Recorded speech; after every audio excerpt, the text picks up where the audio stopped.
The next ratio that we want to look at is the quick ratio.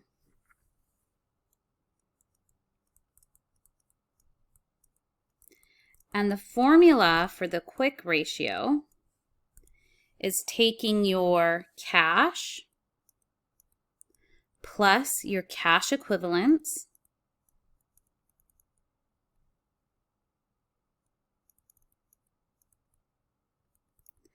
plus your marketable securities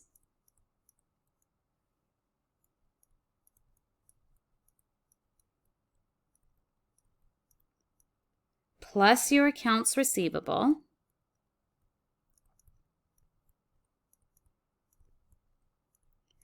and then divide that by current liabilities. So in this case, it's very similar to the current ratio, except where we're trying to see if we can pay our current liabilities with just the most liquid current assets, which is basically cash. So I'm going to go and highlight again. Maybe I'll just use orange. And I'm going to select the cash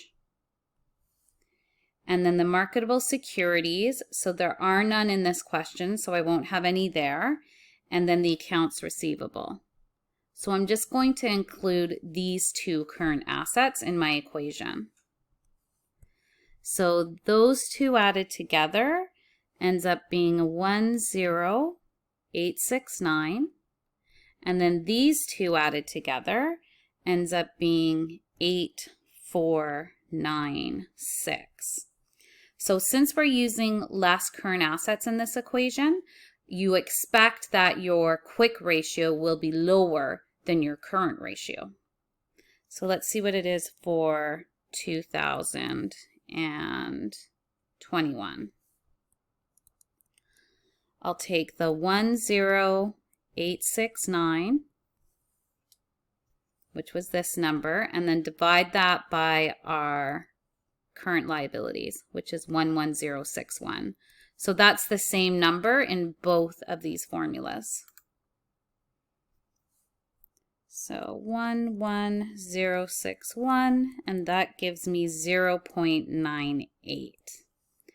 And then in 2020, I'll take the 8496, which is this number here, and then divide that by the 10649.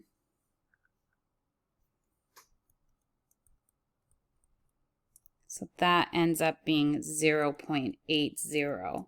So now what this says to me is that we don't have enough of liquid cash in order to pay our current liabilities. So when this is below 1, that's not a good sign. When it's above 1,